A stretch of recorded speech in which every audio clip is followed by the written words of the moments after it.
You've really got the crowd eating from your delicate hands now. There's never a dull moment with you at the helm, except for maybe like twice. But I gotta hand it to you. You've got quite the unbreakable spirit. I mean, I'm not nearly as brave as you. If I was in your capably nimble shoes, I'd say to heck with Hattie and my friends. They'll be fine. And then I'd pack myself a nice bag lunch, show these cats my favorite finger, and then I'd make like horse turds and hit the trail. But I'm not you, and you're not horse turds. No, sirs. You are the very definition of the cat's PJs. And speaking of which, these cats are truly bizarre. Why are they here? I mean, I've got my theories. Perhaps they're aliens from another world. Maybe their genetic experiments gone awry. Or could it be that they were once normal kitties? Normal kitties who evolved into the strange, unpleasant creatures we see before us? These hideously adorable abominations with their beady eyeballs, giant, bloodthirsty, tiny mouth fangs, slashy paw claws, and stanky funk breath. Plus, they're awfully rude and crabby. I think they all need girlfriends or something. I'm a cat, see? I'm grouchy, see? I like to run around all day and hurt people's feelings, see? But don't take them lightly. Although sassy and lazy by nature, cats are awfully crafty, and finding a weak spot in that bright orange furry armor might prove difficulty.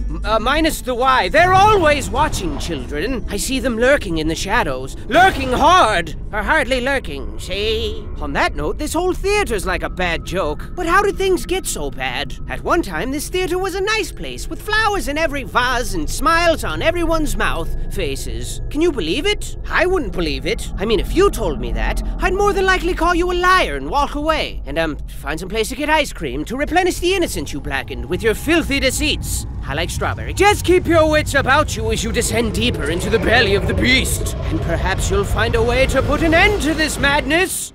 Take my dainty hand as I whisk you back to a time long forgotten. Long before the poop hit the fan here. The year was 17059-ish, whatever. Self-made billionaire, cat fanatic, and theatrics aficionado Perham Furbottom set out to create the biggest, ritziest, most thrill-inducingest theater ever. And he did. And it was the talk of the town. Trust me, if you weren't there, you were most assuredly square. People were seriously like, what, you weren't there? What are you, a nerd? Opening night was a thing to behold, as Lord Furbottom organized the grandest, jaw-droppingest show ever seen. There was explosions and dancing girls who exploded, exotic animals who exploded, incredible feats of magic and wonder with fantastic production values all around. Furbottom sat for days on end, marveling at his breathtaking creation and packing handfuls of delicious, buttery popcorn into his mouth. But alas, his illogical contempt for intermissions ultimately caused his demise, and during the show, Furbottom passed away, having pooped himself to death on the way to the bathroom. Legend says he clenched his butt as hard as he could,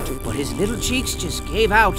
Furbottom left nothing behind but his beloved theater, his precious kitties, his hat, and of course his bloated corpse, which was lovingly drifted out to sea and immediately ravaged by sharks. And that, children, is the legend of Perham Furbottom. A respectable and apparently delicious gentleman. But the show must go on, right? Right. For thousands of years, Perham's hat passed from head to head, leader to leader, and the theater still operates to this very day. And what a piece of crap it's become. I bet Perham is rolling over in his sharks right now. I mean, everything's poorly run and the whole place stinks like pee and feet. And with everyone involved walking a fine line between moodiness and full-blown insanity, it's only a matter of time before something truly horrifying happens.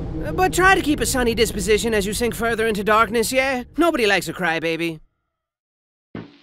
Perham's hat sure is a mystery. It vexes me so. It truly does. But where did it come from? Well, children, some say the hat was blessed by a voodoo witch doctor, and then cursed by another voodoo witch doctor like 20 minutes later. Others claim Perham was adventuring through the treacherous caves of the Nightmare Princess when he found the hat perched atop a giant ruby. A ruby that naturally formed into the shape of a skull. A human skull. But you know what I think, children? I think the hat is haunted by all the souls of its previous owners, all of their dreams and failures mashed together in a frantic, poisonous scramble of grumpiness and conflicting viewpoints. But I'm the dumb one, right? I mean, you got these voodoo nightmare princess thingies, easily the biggest crocs of stuff I've ever heard in my entire life. But I'm the dumb one, that's fine. And not just anyone can don the hat, you know. It calls out only to those who embody the exemplary qualities required. Charity, bravery, handsomeness, gentlemanity, inoffensive smell, etc. And of course, proper head size. Guess that explains why cats can't wear it. Plus, whoever heard of a cat in a hat? That's preposterous. And heavy weighs the crown. He who wears the hat calls the shots, and in a time long forgotten, maintained balance and ensured that everyone was plump and happy and wanted for nothing. But all good things come to an end, children. Well, that's not entirely true. I figure pizza will always exist. But this hat,